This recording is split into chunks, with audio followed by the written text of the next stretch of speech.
안녕하세요. 차분하게 잡수다의 시우입니다. 안녕하세요. 엘린입니다. 오늘은 레몬북스에서 출판한 한창욱 작가의 불안해 보여서 불안한 당신에게 리뷰를 해보겠습니다. 이 책은 화살표가 있어서 특이했어요. 불안해 보여서 불안한 화살표 당신에게. 네.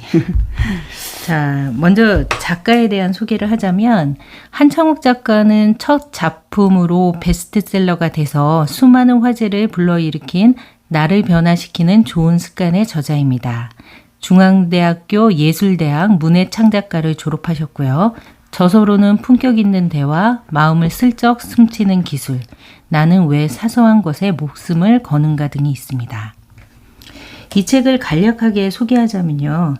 이 불안한 시대를 살아가는 이 청년들의 이야기를 옴니버스 형식으로 엮어가고 있는데요. 여기서 주인공인 지혜는 공무원 준비를 5년째 준비를 하고 있습니다. 그리고 지혜의 남자친구인 성진은 공기업으로 재취업을 희망하고 있고요. 그 다음에 대기업에 다니지만 사랑관계에 고민하는 은수, 역시 대기업에 다니지만 학력 콤플렉스가 있는 대운 등 모두가 불안하고 힘겨워하는 청춘들의 삶의 모습을 조망하고 있고 그 뒤에 작가의 애정어린 조언이 덧붙여진 책입니다. 이 책 어떠셨어요? 저는 저의 20대 때가 생각이 났죠. 예, 저희 20대 때가 생각이 났고 저 때는 이 정도로 힘들지 않았고 취업도 잘 됐었고 솔직히. 맞아요. 저 때 유행하던 말이 있었잖아요. 대학생들. 어떤 거요?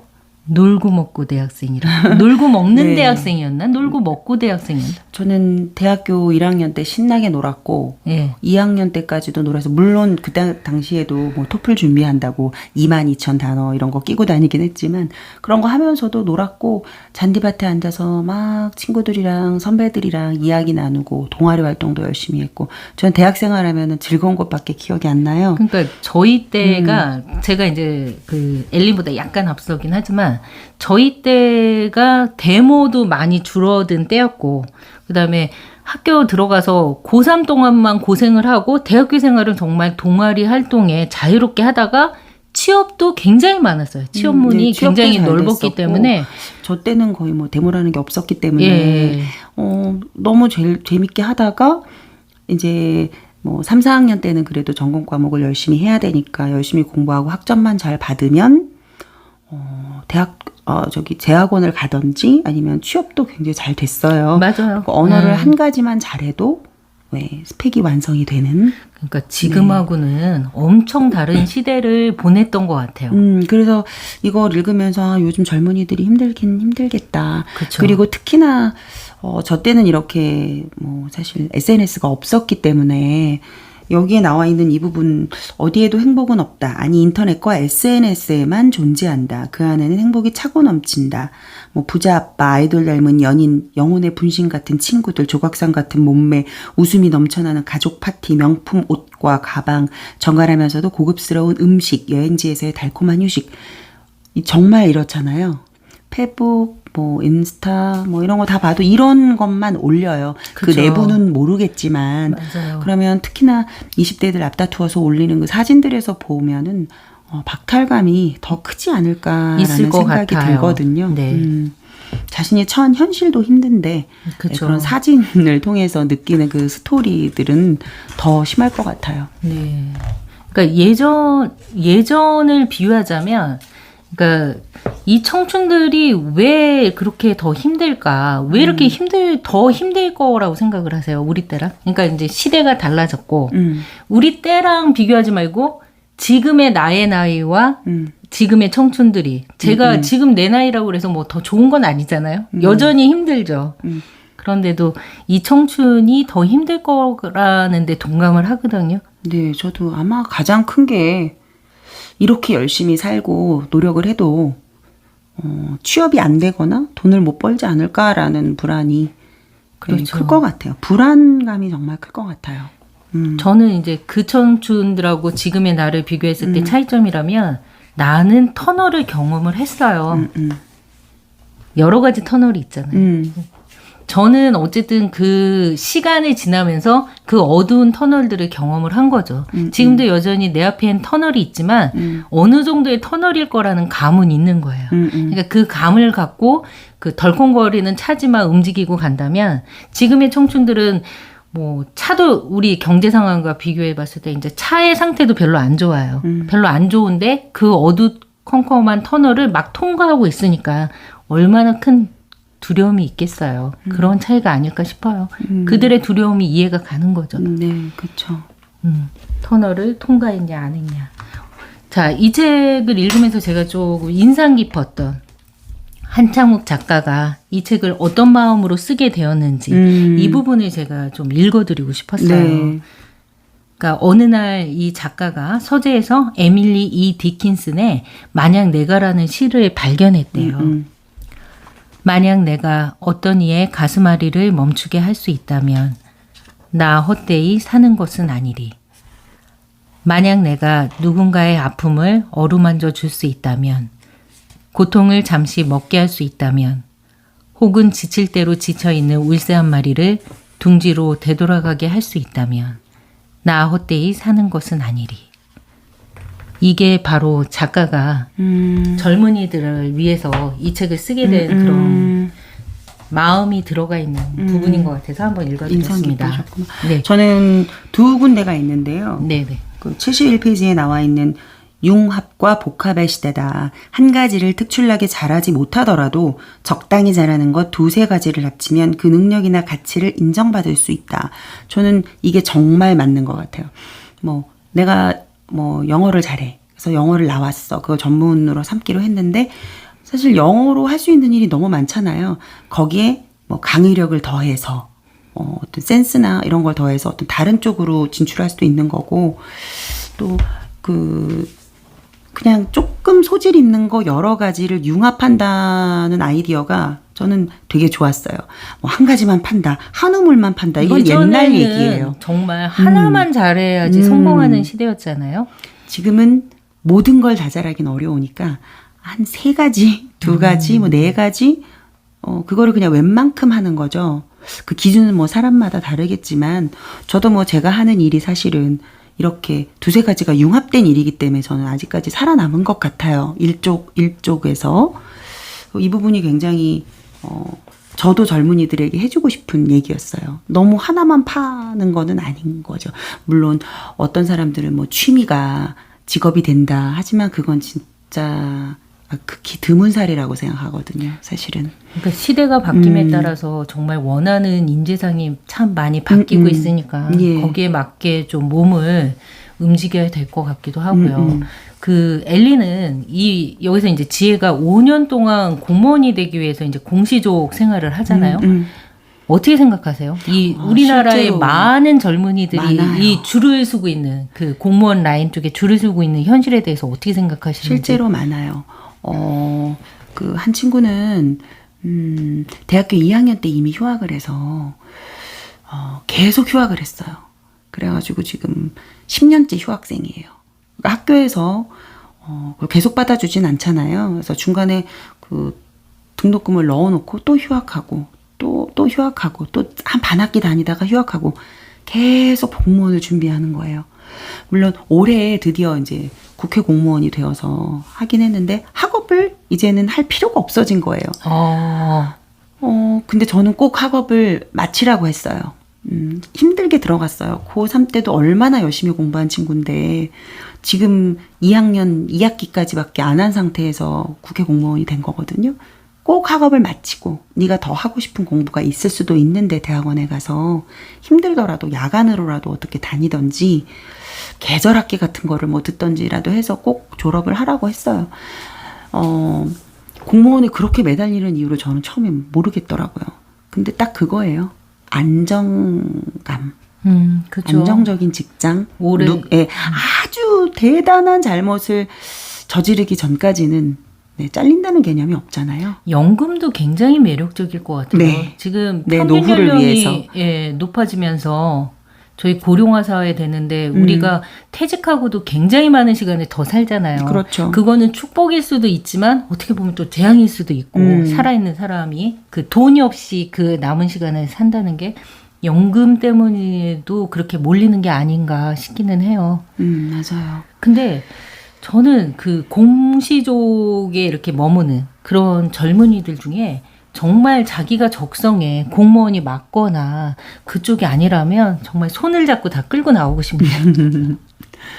너무 안타까워. 어떤 다른 몰두할 뭔가를 못 찾은 거죠, 사실은. 아, 자신이 네. 뭘 좋아하는지 몰라서. 네. 아, 그럴 수도 대다수 있겠네요. 제가 이렇게 강의를 하다 보면 중학생, 고등학생들한테 물어보면요. 반에 90% 이상이 꿈이 없어요. 맞아요. 우리 옛날에는 막 대통령도 그렇고 뭐 굉장히 엉뚱하게 대담하게 꿈 얘기하는 친구들이 많았던 것 같은데. 그건 초등학교 한 1, 2학년 아. 때까지가 진짜 뭐 대통령, 장관, 통역사, 외교관 뭐 좋다는 건 다 나와요. 과학자, 로봇 전문가 뭐 이래요. 그럼 중고등학교 가면 또 다른가? 전혀 다릅니다.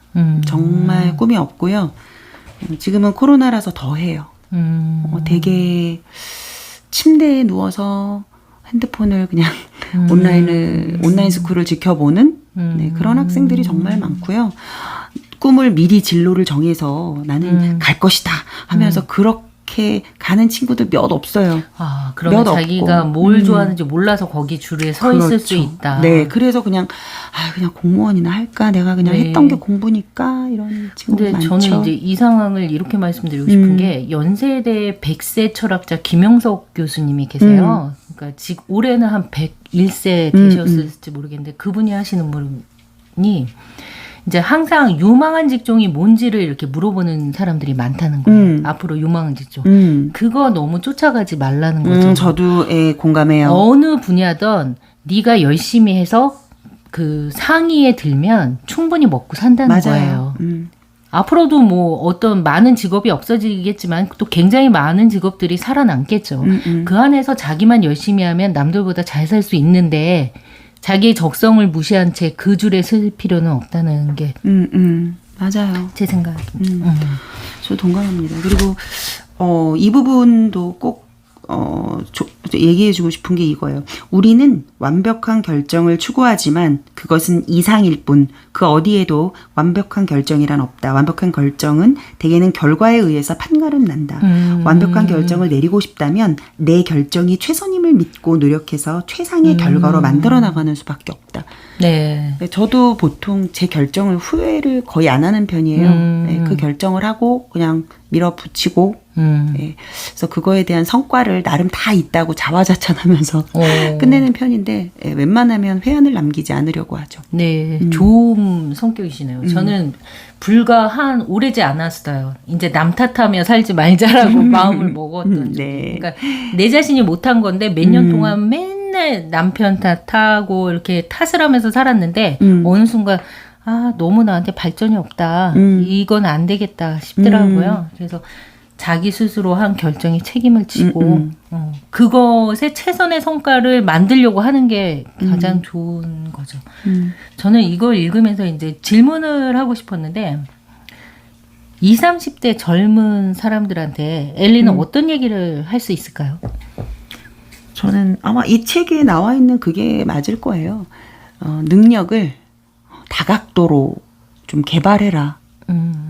요즘 청소년들 보면 굉장히 안일한 사고방식인 청소년들을 제가 많이 만나서 그런지 몰라도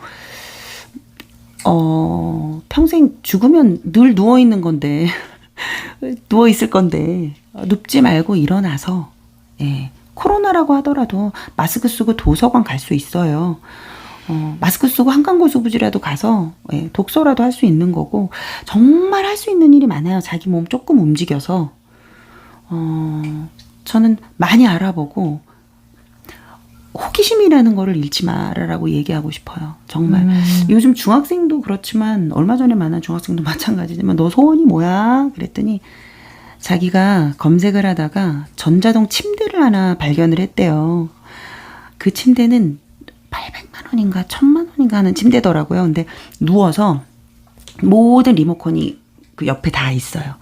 이걸로 그 스마트폰처럼 다 할 수 있는 거예요. 그 안에 리모컨 하나 갖다가 다 제어를 할 수 있는 거예요. 그러니까 자기는 그냥 누워서 이렇게 살고 싶다는 거예요. 그 중2가 그런 말을 하더라고요. 자기 소원은 그거래. 그냥 딱히 뭐가 없어요. 먼데한 꿈을 꾸라는 게 아니잖아요. 그냥 이 세상 살아가는 거에 조금만 호기심을 더 가져라라고 얘기하고 싶거든요. 네, 호기심. 네. 저는 이 삶을 좀 더 재미있게 지탱할 수 있는 거는 호기심인 것 같아요. 사람에 대한 호기심? 그걸로 어떤 대화가 이루어지고 인간관계가 이루어지는 거거든요. 그 사람에 대한 진정한 호기심이 없으면 인간관계라는 거는 발전하기가 어렵죠. 그렇죠. 호기심은 굉장히 좋은 거죠.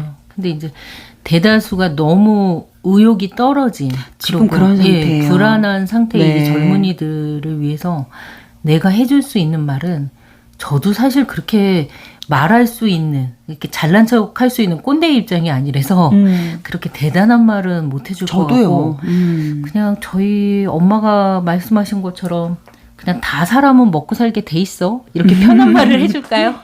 잘 모르겠어요. 정말 20, 30대한테 해줄 수 있는 말이 저는 떠오르지 않고 그냥 지금 드는 생각은 몸을 좀 움직여라. 그러니까 너무 그 생각에 파묻혀서 너무 고민하지 말고 뭐 운동을 하든지 사람을 만나든지 좀 몸을 움직이고 이렇게 그 공기를 이렇게 마시면서 뭔가 방안을 좀 찾는 그 정도 얘기.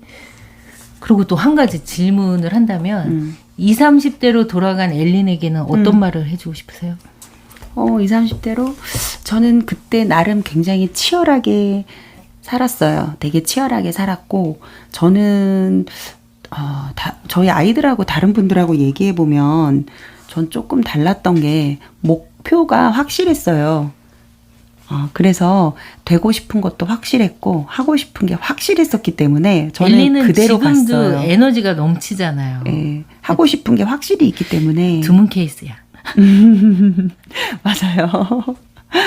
저희 아이들이 그런 얘기를 해요. 엄마는 되게 어떻게 그렇게 자기 적성을 빨리 알아서 그쪽으로만 매진을 했는지 그거 부럽다 복이죠. 이렇게 얘기를 그럼요. 해요.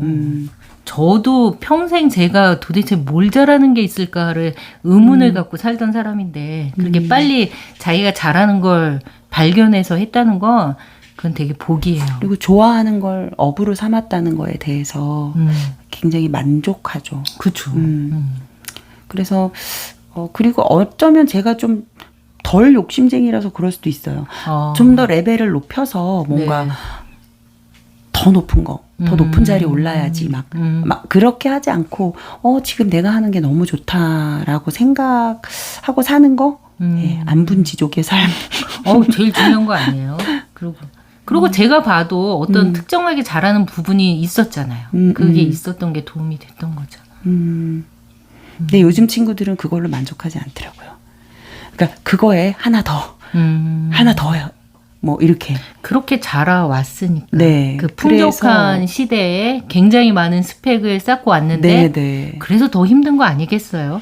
지금 근데 사실 제가 만약에 어떤 인사부 직원이라면 하나를 해도 제대로 하는 친구 아니면 그 하나에 어떤 매력을 가진 친구 하나 되게 잘해. 근데 거기에 다른 능력들이 있잖아요. 어떤 그런 다른 매력이 있는 친구를 뽑을 것 같아요. 그러니까 다 어정쩡하진 않고 네. 하나가 조금 네, 툭출나고 네. 나머지들이 네. 이렇게 붙어 있을 적당히 수 있는 붙어 있을 수 있는 그런 네. 친구. 그럼 엘린한테는 그럼 특별히 해줄 얘기는 없겠네요. 너 잘 할 거야. 너는 너가 원하는 대로 해. 이렇게 해주고 싶어요. 이렇게 크게 야망 있는 사람은 아닌 것 같아요. 그러니까 저는 일단 현재를 좀 즐기자주의라서. 그러니까 제가 지금 살아보니까 크게 야망이 있다고 크게 성공하는 건 아니거든요. 그렇지 않나요? 네. 그래서 젊은이들에게 해주고 싶은 말이 너무 야망을 크게 갖지 마. 이렇게. 그런 건 아니고 그냥 제가 20대 때 보냈던 시절이 그냥 생각났어요. 그래서 그 은수가 대기업에 취업해서 굉장히 힘든 시기를 보냈잖아요. 네. 저도 그때 이제 제가 프로모션 쪽 회사에 있었는데 그러니까 회사에 그래도 월급이나 그런 조건, 연봉이나 그런 조건을 좋게 하고 갔는데 제가 그만큼 능력을 발휘를 못했어요. 그러니까 이제 제 상간이나 그런 사람들한테 눈치가 많이 보였겠죠. 그리고 저보다 늦게 들어온 후배들이 기획서나 그런 거 훨씬 잘 쓰더라고요. 스트레스 받죠. 많이 받았죠. 그리고 뭐 상관하고 사이도 안 좋고. 근데 어느 날부터인가 제가 이 귀가 온통 다 쫑긋 세워져 있는 거예요. 남들의 얘기가 너무 잘 들려요. 근데 그럴 수밖에 없잖아요. 모든 감각이 내 귀에 집중이 돼서 너무 잘 들려서 저기에 있는 사람이 뭔가 얘기하는 게 들리는 거예요. 근데 지금 생각하면 그게 실제로 들린 건지 안 들린 건지 모르겠어요. 어느 날은 문 닫힌 그 방 안에서도 들리는 소리가 들렸거든요. 오, 그거는 심각한데요. 저를 다 욕하는 소리라고 들렸어요. 그래서 집에서도 우리 엄마랑 있을 때 엄마 무슨 얘기하지? 그러면 엄마가 깜짝 놀라는 거예요. 너 그거 어떻게 들었어? 정말 혼잣말로 이렇게 속삭이는 소리까지 다 제가 들렸어요? 감각이 예민해졌던 예민해진 거죠. 거네요. 지금 생각해 보면 그게 약간 조현병? 무슨 우울증의 초기 증상이라고 하더라고요. 남들이 다 그렇게 공황장애? 그럴 수 있고 그다음에 20대 후반에서 30대 초반에 제가 사무실을 조그맣게 운영했는데 이게 아무래도 돈의 흐름이 원활하지 않으면 되게 걱정이 많이 되잖아요. 그렇죠. 저녁 때, 그러니까 가만히 앉아서 사무실에서 뭔가를 정리할 때 어느 순간부터 숨이 안 쉬어지는 거예요. 숨을 막 몰아서 쉬어야 되고 막 그런 순간들이 여러 번 있었거든요. 그때 그걸 몰랐죠. 나는 그게 뭐지? 근데 나중에 알고 보니까 그게 이제 화병이나 공황장애 일종이었던 것 같더라고요. 굉장히 또 치열하게 젊은 시절을 보내셨네요. 극복하셨네요. 네, 물론 이제 잘 나가던 시기도 잠깐 있어서 그때 그 시기한테는 나중에 생각해서 돈 좀 잘 아껴서 써. 그 얘기도 해주고 싶지만, 그냥 그런 시기를 제가 보냈다는 얘기를 그냥 해드리고 싶네요. 제가 뭐 더 드릴 말씀은 없고, 지나고 나니 사실은 많이 까먹었거든요. 근데 이 책을 읽고 다시 생각이 나서 말씀드리는 거예요. 네, 알겠습니다. 다음 주에 우리가 무슨 책으로 만나기로 했죠? 패스트? 예, 알베르트 까미의 패스트. 네, 알베르 까미의 네. 패스트로 만나 뵙겠습니다. 안녕히 계세요. 안녕히 계세요.